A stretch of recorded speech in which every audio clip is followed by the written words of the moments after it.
Bonjour à toutes et à tous, bienvenue sur Radio Foot 24.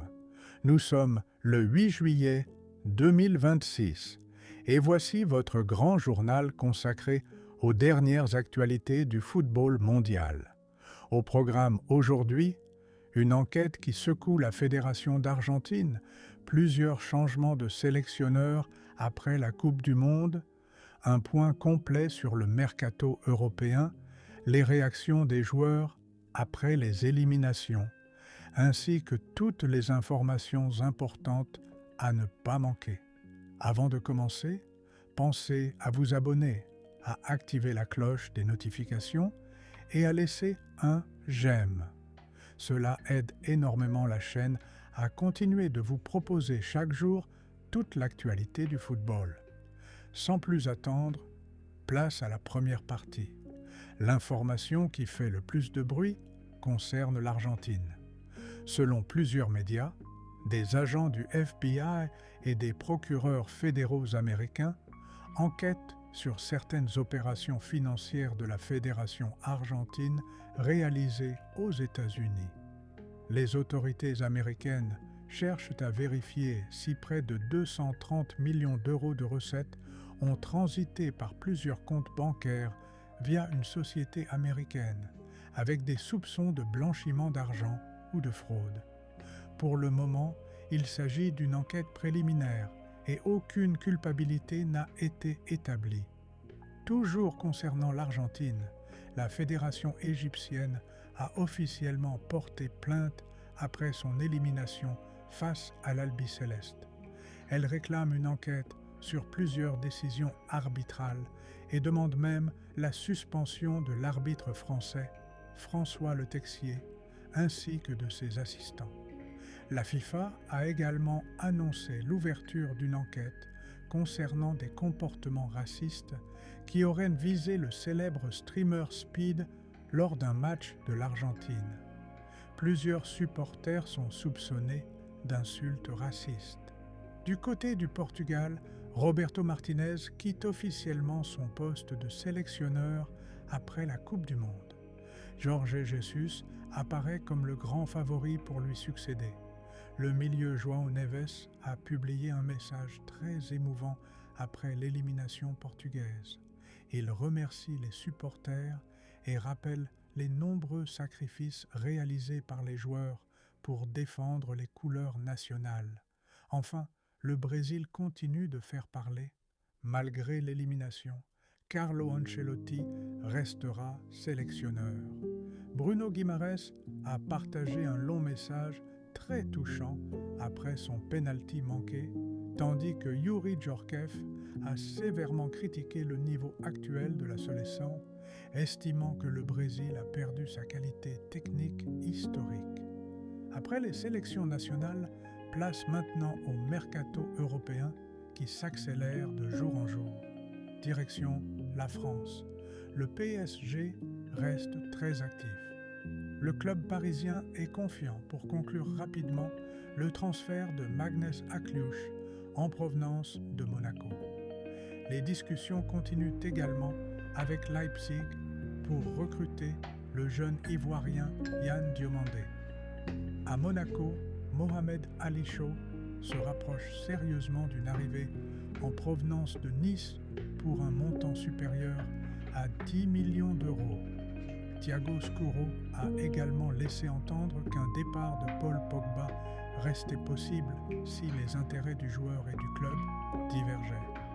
L'OGC Nice a rendu un magnifique hommage à Éric Roy en renommant sa salle de conférence en son honneur. En Italie, la Juventus poursuit sa recherche d'un gardien et Emiliano Martinez demeure la priorité. Guglielmo Vicario reste une solution alternative. En Espagne, Fran Garcia devrait quitter le Real Madrid pour rejoindre le Real Betis contre environ 4 millions d'euros. João Cancelo continue de privilégier le FC Barcelone malgré des négociations toujours en cours avec Al Hilal. Le Deportivo La Corogne prépare également l'arrivée du jeune Jonathan Asp Jensen en provenance du Bayern Munich. En Angleterre, Manchester United tente de reconstruire sa relation avec Marcus Rashford. Le joueur pourrait reprendre l'entraînement avec les Red Devils avant qu'une décision définitive ne soit prise sur son avenir. Crystal Palace va prolonger Daichi Kamada jusqu'en 2027. Brentford a trouvé un accord avec Callum Wilson. En Turquie, Fenerbahçe est tout proche de recruter Mason Greenwood pour un transfert estimé à 50 millions d'euros avec bonus. Enfin, Daley Blind fait officiellement son retour à l'Ajax, tandis que Thorgan Hazard retrouvera normalement le RC Lens avec un contrat de 2 saisons. Après le mercato, faisons maintenant le point sur les réactions, les hommages et les principales informations autour de la Coupe du Monde. Les réactions des joueurs éliminés continuent d'émouvoir les supporters. Folarin Balogun a présenté ses excuses aux supporters américains après l'élimination des États-Unis. L'attaquant promet que cette génération reviendra plus forte lors des prochaines compétitions. Au Brésil, Bruno Guimarães a confié vivre la plus grande douleur de sa carrière après son penalty raté. Malgré cette immense déception, il affirme que son rêve de gagner la Coupe du Monde est toujours intact. Au Portugal, João Neves remercie les supporters et insiste sur tous les sacrifices réalisés par les joueurs pendant la compétition.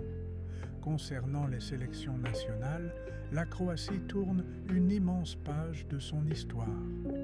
Après 9 années à la tête de l'équipe, Zlatko Dalic quitte officiellement son poste. Il restera celui qui a conduit la Croatie jusqu'en finale de la Coupe du Monde 2018, puis à la 3e place en 2022. La FIFA a également désigné l'arbitre anglais Michael Oliver pour diriger le quart de finale entre l'Espagne et la Belgique. Attention également aux suspensions. Plusieurs joueurs sont sous la menace d'un carton jaune qui les priverait d'une éventuelle demi-finale. C'est notamment le cas de Jude Bellingham, Declan Rice, Achraf Hakimi, Granit Xhaka, Denis Zakaria, Michael Olise, Bradley Barcola, Manu Koné, Ferran Torres ou encore Gonzalo Montiel. Enfin, une triste nouvelle en France. Le Nîmes Olympique a annoncé le décès du capitaine de son équipe réserve, Teva Rodriguez, âgé de seulement 19 ans, dans un accident de la route. L'ensemble du monde du football lui rend hommage. Pour terminer cette édition, voici les dernières informations importantes de ce mercredi 8 juillet. Le marché des transferts reste particulièrement animé. L'Atalanta sécurise l'avenir du jeune Sergej Levac avec un nouveau contrat jusqu'en 2031. Le Deportivo La Corogne accélère également son recrutement avec Jonathan Aspe-Jensen, tandis que plusieurs clubs européens continuent de préparer les derniers mouvements avant la reprise des championnats. Du côté de la Juventus, le dossier Emiliano Martinez devrait avancer après la Coupe du Monde, Aston Villa demandant toujours une indemnité jugée très élevée.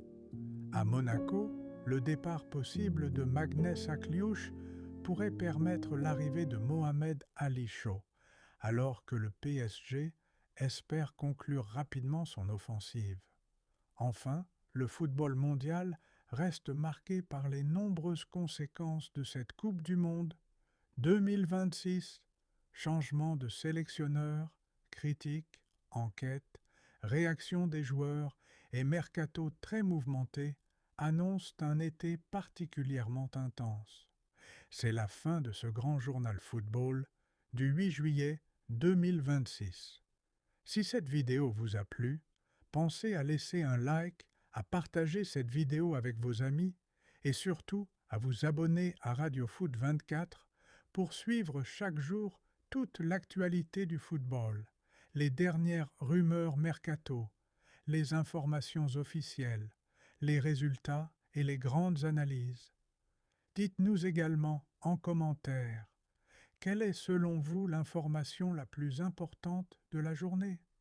L'enquête visant la Fédération argentine, les nombreux transferts ou encore les changements de sélectionneurs après la Coupe du Monde. Merci à toutes et à tous de votre fidélité. Prenez soin de vous et rendez-vous très bientôt sur Radio Foot 24 pour une nouvelle édition de l'actualité du football mondial.